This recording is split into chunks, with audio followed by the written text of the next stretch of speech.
ሰላም እንደምናላችሁ ውድ የሃለ ሚዲያ ቤተሰቦቻችን። ሃለ ሚዲያ ከዚህ በፊት ወቅታዊና ታማኝ መረጃዎችን ከማድረስ ታግዶ ዛሬ ላይ ወደ ቀደመ ስራው የተመለሰ መሆኑን እያበሰረን ቀጥታ ከዛሬ ጀምሮ ታማኝና ወቅታዊ መረጃዎችን ተደራሽ እናደርጋለን። የአማራ ፋኖ በጎጃም በዘመቻ አንድነት በትናንትናው ዕለት ባደረገው ተጋድሎ በየአውደ ውጊያው ድልም ተቀዳጅተዋል። ይልማናና ዴንሳ፣ አግታ ጎማ መንደር፣ አፋፍ መንደርና አግታ ከተማ ቀኑ ሙሉ ውጊያም ተደርገዋል።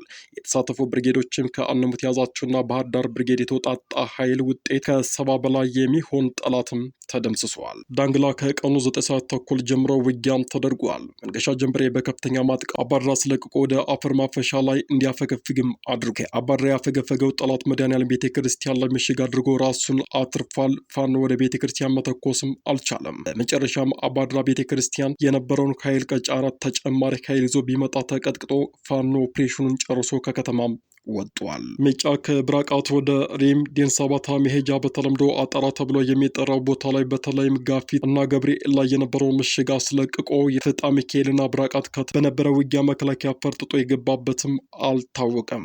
የተሳተፉ ብርጌዶች አንሙት ያዛቸው ኮሎኔል ታደሰና የጣና መብረቅ ብርጌድ የተውጣጣ ኃይል ነው። ከ100 በላይ የጠላት ኃይልም ተደምስሷል። መራዊ ከተማ ታደሰ ሙሉነ ብርጌድ አስተዳደር አካባቢ ገብቶ ነበር። ምሽት 11 ሰዓት ተኩል አካባቢ ከተማ ውስጥ ውጊያም ተደርጓል። ከ30 በላይ የጠላት ኃይልም ተመቷል። ዛሬ ሌሊት አዳሩን መነሻቸውን ከተለያዩ አካባቢዎች እያደረጉ የገዢው ቡድን ወታደሮች በኮምቦልቻ አየር ማረፊያ መራገፋቸውንም ተሰምተዋል። ወታደሮቹ በሲቪል ማመላለሻ አውሮፕላን እንዲሁም በወታደራዊ ሄሊኮፕተሮች ነው የተጓጓዙትም ተብለዋል። ምሽት ጀምሮ እስከ እኩለ ሌሊት ድረስ ሄሊኮፕተሮችና የሲቪል ማጓጓዣ ቦይንግ አውሮፕላኖች በተደጋጋሚ አርፏል ሲሉ የገለጹት ምንጮቻችን በዚህም ክላሽና ሌሎች ትጥቆችን ያነገቡ በርካታ ቁጥር ያላቸው የመከላከያ ሰራዊት አባላትም ተራግፈዋል ብለዋል። ምንጮቻችን አክለው ምሽቱን በኮምቦልቻ አየር ማረፊያ ከተራገፉት ወታደሮች መካከል ከፊሎቹ በተወሰኑ ወታደራዊ ኦራሎች ተጭነው በአማራ ክልል ውስጥ ልዩ ዞን ተሰጧቸው በሚኖሩ የኦሮሞ ብሔረሰብ አካባቢ ተጉዘዋል ያሉ ሲሆን መዳረሻቸው በሰንበቴ ያድርገው አጣይና ሌሎች የሸዋ አካባቢዎች ሳይሆን አይቀርም በሚል ግምታቸውንም አስቀምጠዋል። ቀሪዎቹ ደግሞ በሌሎች ወታደራዊ በሆነውና ወታደራዊ ባልሆኑ ግዳጅ በተያዙ የጭነት ተሽከርካሪዎች ተሳፍረው ወደ ደሴ መጓዛቸውንም ምንጮቻችን ገልጸዋል። የቢትወደድ አያሌ መኮንን ብርጌድ ሁለተኛ ዙር ፈርስት አድ ስልጠና እያሰለጠነም ይገኛል። እኒህ ሰልጣኞች በውጊያ ሰዓት አግላይ ጋር በመሆን የቆሰለ ታጋይ በማውጣት የመጀመሪያ እርዳታ የሚያደርጉና በየሻለቃቸው ድንገተኛ ህመም ያለባቸውን የመጀመሪያ እገዛ አድርገው ወደ ዋናው የብርጌድ የጤና ተቋም የሚደርሱም ናቸው ተብለዋል።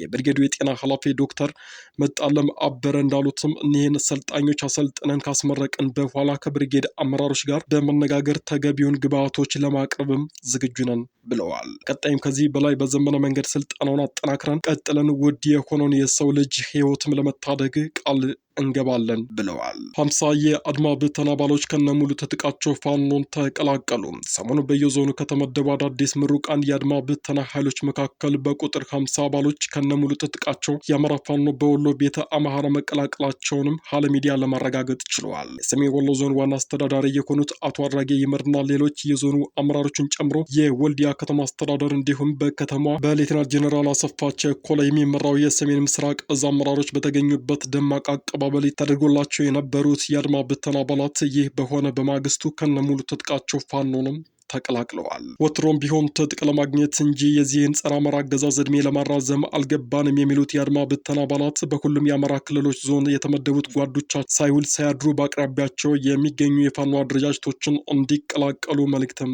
አስተላልፈዋል። የአማራ ፋኖ በወሎ ቤተ አማራ ምስራቅ አማራ ኮር 1 እና ኮር 2 ስር የሚገኙ ክፍለ ጦሮች አገዛዙን ከድተው ከነሙሉ ትጥቃቸው ፋኖን ለተቀላቀሉ በቁጥር 50 የአድማ ብተና አባሎች የክብር አቀባበል እንዳደረጉላቸውም ሃለ ሚዲያ ያገኘው መረጃም ያመላክታል። 2 ቀናት በፊት በሰሜን ጎጃም ዞን ሜጫ ወረዳ ስር ከብራቃት ከተማ በቅርብ ርቀት ራሱ መከላከያ ሰራዊት ብሎ በሚጠራው የምስራቅ እዝ ወታደራዊና ለዞኑ አዳዲስ ተመድበው በነበሩ የአድማ ብተና ኃይሎች መካከል ግጭት ተቀስቅሶ በርካታ ወታደሮች መገደላቸውንም ታውቀዋል። ወደ ውጭ ዜናዎቻችን አመራን። ሩሲያ በዩክሬን ድንበር በአቅራቢያ የሚገኘውን የራሷን ግድብ ማውደሟም ተሰማም። ሩሲያ ግድቡን ያወደመችው የዩክሬን ብረት ለበስ ተሽከርካሪዎችን ለማገድ ነው ተብሏል። የጀርመን ዜና አገልግሎት እንደዘገበው ሩሲያ ግድቡን የደረመሰችውን ይመዝናል በተባለ የጦር አውሮፕላን ቦምብ ነው። ግድቡ ከዩክሬን ድንበር በጥቂት 100 ኪሎ ሜትሮች በምትገኘው ፓፓቭካ በተባለችው መንደር አቅራቢያ ነው። ዩክሬን በቤልጎሮድ ዞን የማጥቃት እርምጃዋን እያጠናከረች እንደሆነ መረጃዎችም ያመላክታሉ። የዩክሬን ጦር ግን በጉዳዩ ላይ እስካሁን ያለው ነገር እንደሌለ ዜና አመላክተዋል። የሃንጋሪ መንግስት ከዓለም አቀፍ የወንጀሎች ፍርድ ቤት አባልነት ራሱን ማግለሉንም አስታወቀም። እርምጃው በጠቅላይ ሚኒስትር ቪክቶር ኦርባን መንግስት ከፍተኛ ባለስልጣናት ይፋ የተደረገው በአይሲሲ የእስር ማዘዣ የወጣባቸው የእስራኤል ጠቅላይ ሚኒስትር ቤንያሚን ኔታንያሁ ለሀገር ጉብኝት ሃንጋሪ ከገቡ ከሰዓታት በኋላ ነው። ኦርባን የፍርድ ማዘዣው እንደወጣ ባለፈው ህዳር ወር ኔታንያሁን ጋብዟቸው የነበረው ውሳኔ በሀገራቸው ላይ ምንም ተጽዕኖ አልኖረውም በማለትም ነበር። ህዳር ወር ላይ የአይሲሲ ዳኞች ኔታንያሁ በጋዛ ጦርነት በሰው ልጆች ለተፈጸሙት ወንጀሎች ተጠያቂ ናቸውም ብለውም ነበር። ጠቅላይ ሚኒስትር ኔታንያሁ የአይሲሲን ውሳኔ ጸረ ሴማዊ ሲሉም ማውገዛቸውን አስታወሱ። የዘገበውም ቢቢሲ ነው። ፑቲን የተኩስ አቁም ስምምነት ካልፈረሙ ታሪፍ እጥላለሁ አለ ትራምፕ። ለሳምንታት በዩክሬን የተኩስ አቁም ስምምነት ለማድረግ ሲሰሩ የነበሩ ዶናልድ ትራምፕ በሩሲያ ፕሬዚዳንት ቭላዲሚር ፑቲን ንግግር አለመደሰታቸውንና እጅግ መበሳጨታቸውንም ተናገሩ። ኤንቢሲ ከተባለው ጣቢያ ጋር ቆይታ ያደረጉት የአሜሪካው መሪ ፑቲን የዩክሬን ፕሬዝዳንት ቮሎዲሚር ዜሌንስኪ ተአማኒነት ላይ ትችት በመሰንዘራቸው መናዳቸውንም ተናግረዋል። ትራምፕ በበኩላቸው ፑቲን የተኩስ አቁም ስምምነት ካልፈረሙ ከሩሲያ ነዳጅ የሚገዙ ሀገራት ላይ የ50 በመቶ ታሪፍ ለመጣል መሰናዳታቸውንም ገልጸዋል። በእስራኤል ጥቃት ከ300 በላይ ህጻናት ተገድለዋል አለ ተመድ። እስራኤል እንደ አዲስ ባለፉት 2 ሳምንታት በጋዛ በጀመረችው ጥቃት 322 ህጻናት መገደላቸውን የተባበሩት መንግስታትም አስታወቀም። በተጨማሪም በዚህ ወቅት ቢያንስ 609 ህጻናት መቁሰላቸውን የተባበሩት መንግስታት የህጻናት መርጃ ድርጅት ዩኒሴፍም ገልጸዋል። የጋዛ የተኩስ አቁም ለህፃናቱ የወደፊት ህይወታቸውን የሚያስቀጥል እንዲሁም የማገገምን ተስፋ የከፈተ ነበር ሲሉ የዩኒሴፍ ዋና ዳይሬክተር ካትሪን ራስል ተናግረዋል። አክሎም ነገር ግን ህፃናቱ እንደገና አዙሪት ወድቀዋል፣ አስከፊ ጥቃቶችን እንዲገቡም አድርጓቸዋል ብለዋል። በመጨረሻም የዩኒቨርሲቲ ተማሪዎች ከመመረቃቸው በፊት ለአንድ ዓመት እንዲያስተምሩ ሊገደዱ ነው። ትምህርት ሚኒስቴር ዩኒቨርሲቲ ተማሪዎች ከመመረቃቸው በፊት ማህበረሰቡን ለአንድ ዓመት በቅድሚያ እንዲያስተምሩ ወይም እንዲያገለግሉ የሚያደርግ አሰራር ተግባራዊ ለማድረግ እቅድ መያዙንም አስታወቀም። ትምህርት ሚኒስትሩ ብርሃኑ ነጋ ትናንት መጋቢት 24 ቀን 2017 ዓ.ም በህዝብ ተወካዮች ምክር ቤት የሰው ሀብት ልማት ስራ ስምሪትና ቴክኖሎጂ ጉዳዮች ቋሚ ኮሚቴ የ12ኛ ክፍል ሀገር አቀፍ መልቀቂያ ፈተና የተማሪዎች ውጤት ዝቅተኛ የሆነበትን መንስኤ በተመለከተ በቀረበ ጥናት ላይ ውይይት ሲደረግ በዩኒቨርሲቲ ተማሪዎች ላይ ስለተያዘው እቅድም አብራርተዋል። የኢቢኤስ ቴሌቪዥን አዲስ ምዕራፍ ፕሮግራም ከስርጭት ታግዶ እንዲቆይም ተወሰነም።